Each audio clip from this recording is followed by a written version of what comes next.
to be fired. The honeymoon phase of Stephanie White is over with. The honeymoon phase is finished. No longer are we just turning another cheek because it's early in the season and the team needs time to gel. No longer are we doing that. She's not on the hot seat. She's not going to get fired, but she's definitely going to be feeling it from the fans. She's definitely going to be feeling it from the fan base. You got to win games like this. If you're going to compete for titles, you've got to win games like this. She has got to realize Caitlyn Clark is her biggest playmaker. And when the fourth quarter gets there, she's got to quit taking the GD ball out of Caitlyn Clark's hand. What is she doing, bro? I just hate to say this, but we got to put it on videos, especially because some of them are reactions at the time, right after the game. So, I mean this when I say this. Fire Stephanie White yesterday. Like, fire her yesterday. And the reason why is not that Stephanie White is a bad basketball coach. It's not that Stephanie White is a bad motivational speaker. It's not that Stephanie White has done a bad job defending her players. It's not any of that. It's that Stephanie White and Caitlyn Clark fundamentally have different understandings of the sport of basketball. Not even different understandings. What Stephanie White wants to do is not going to work for this team.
Of allergies going on, but in terms of how she looks, her body language, just listening, she's like, damn, we did what the coach wanted to do.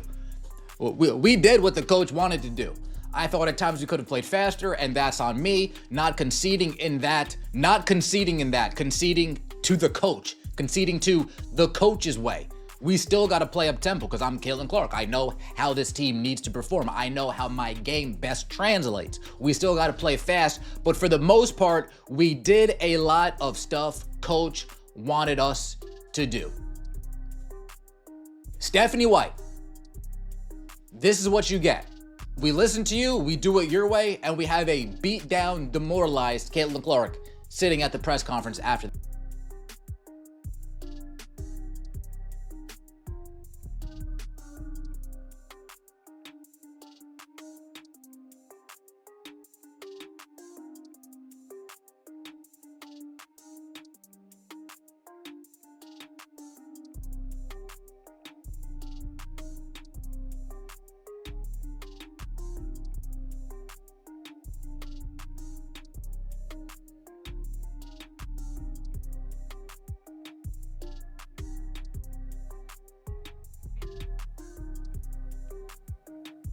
Like, we're turning into this is just a dysfunction. It's becoming dysfunctional.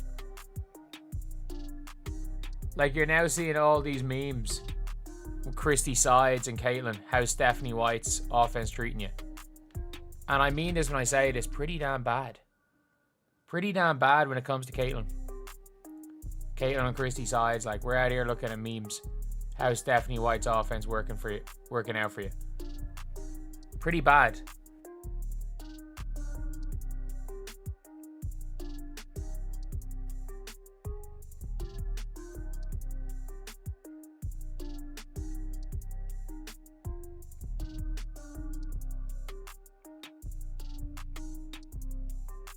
She was able to get, just naked rolls to the rim and be able to finish, and then they made an adjustment in the second half and kind of clogged it a little bit more, and we weren't quite able to get exactly what we wanted there. I thought at times we could have played a little bit faster, and I think that's on me, like, not conceding in that. We still got to play up tempo. We still got to play fast.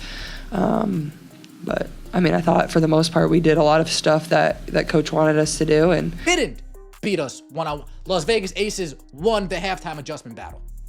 Stephanie White, arms crossed, makes no adjustments. Stephanie White, arms crossed, runs nonsensical garbage all game long. I don't even think I saw anything that resembled an Indiana Fever team that I enjoyed watching.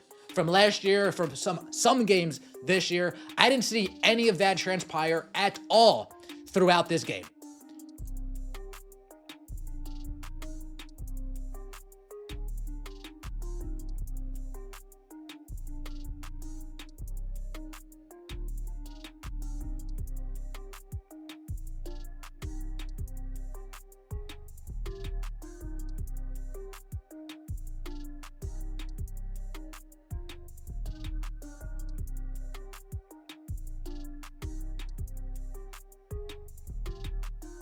Under 500 going down to the Aces, game where the Fever had a commanding lead at one point, and then Caitlyn Clark and Aaliyah Boston were taken out, and Sid Colson and Bree Turner were put in.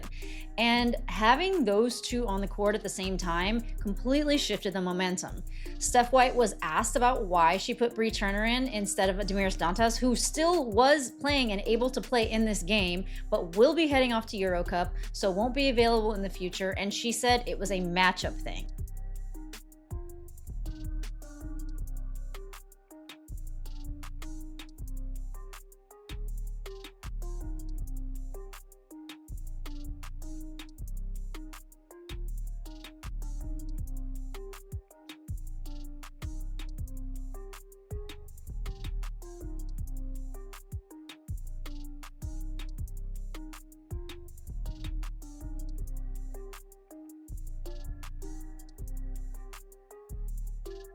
Won't work in general. Won't work in general. Because it has worked. She's had success. But I'm saying what Stephanie White wants to do will not work for this team specifically. And let's take a listen to what Caitlyn Clark said. And she essentially exposed that Stephanie White wants them to play slow.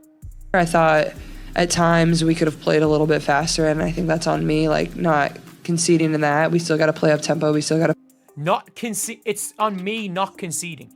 play fast. But I mean, I thought for the most part we did a lot of stuff that coach wanted us to do, and that wasn't why we lost. Like, she literally was like, "Oh, what the coach wanted us to do wasn't why we lost. I'm conceding. I was conceding by not playing fast." What is she saying? Like, this is the most damning thing I've heard Caitlyn Clark.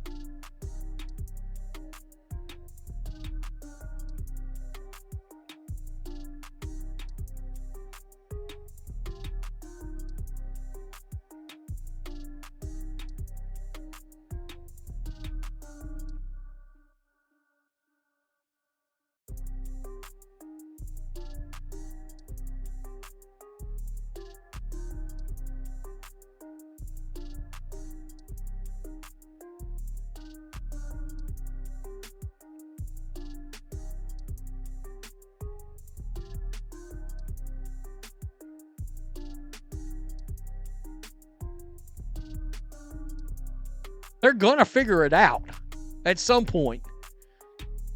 The Fever should have won this game.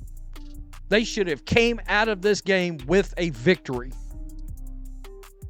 I don't know what Stephanie White's doing exactly. I don't have a clue. Again, I don't know what the identity of this team is.